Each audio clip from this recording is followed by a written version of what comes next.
tutorial on how I do my curved cross hatching. The ruler that you are going to use will just depend on the size that you want, on the size of the arc.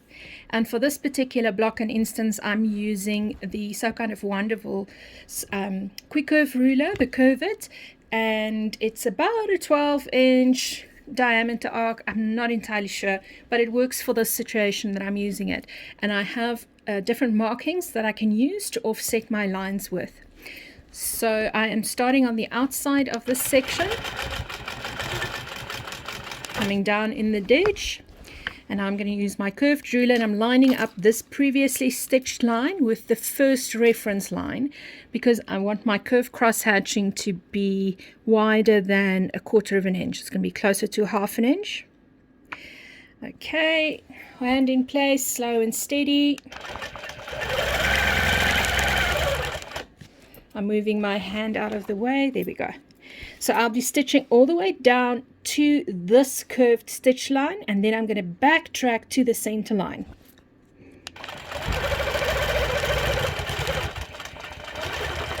Backtrack to the center line and stop. Then I bring my ruler over, realign the first reference line on the previously stitched line, go back down and over.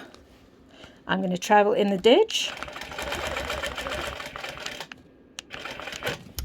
place my ruler first reference line on the previously stitched line.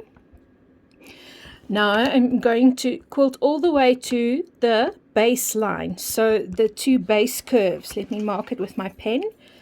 This would be the base curve and the base curve. Where's my base curve? This one.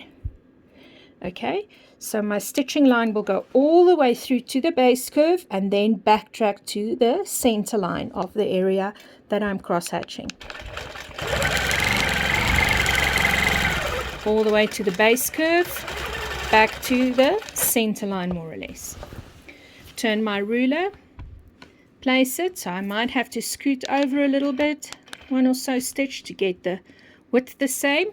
Now I'm coming back to my baseline, back stitch the rest of the way.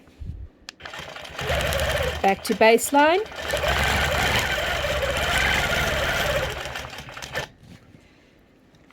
Come down in my ditch, scoot the ruler all the way down to the baseline.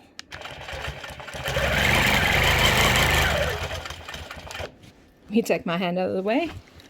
Baseline curve, back stitch to more or less the center line.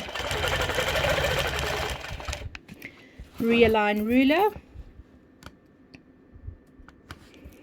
I'm first going back to the back stitch, and the reason I'm doing that is so that all the back stitch and the traveling happens in this area.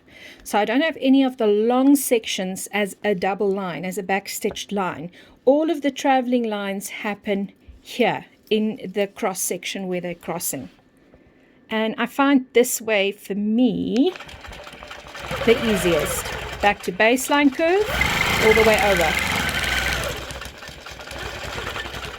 And you continue doing that until your space is filled to where you want it. Down to baseline, backtrack to the middle line, and the middle line in this instance. I'm trying to use the piecing, but it is not 100% accurate, and that's okay. Get it lined up, get my hand out of the way. I need 1 stitch to scoot. There we go. So I'm going to go this section first to baseline, so that I have backtracking happening here. Backtrack all the way back.